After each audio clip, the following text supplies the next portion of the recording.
বিজ্ঞ ওলামায়ে কেরাম বলেছেন, তুমি যদি আল্লাহর নৈকট্য পেতে চাও, তুমি যদি আল্লাহর নৈকট্যশীল বান্দা হতে চাও, তাহলে 4টি কাজ চেষ্টা করে রাতে কখনো ঘুমাবে না। প্রথম কাজ হচ্ছে, কারোর সাথে ঝগড়া বিবাদ চলছে, ঝগড়া বিবাদের মীমাংসা না করে রাতে ঘুমাবে না।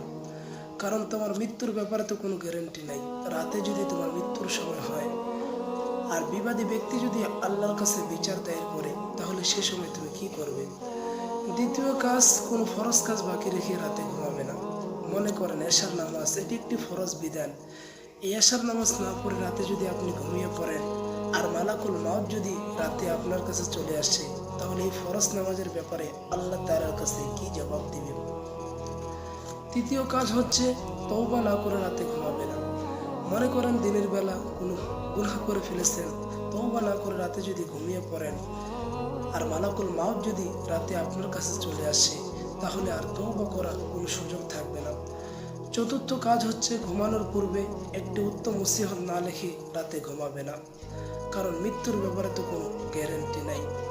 যদি রাতে আপনার মৃত্যু হয়ে যায়, তাহলে নসিহত করার আর কোনো সুযোগ থাকবে না।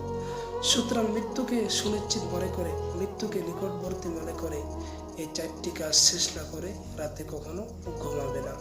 আল্লাহ তাআলা আমাদের সবাইকে আমল করার তৌফিক দান করুন। আমিন।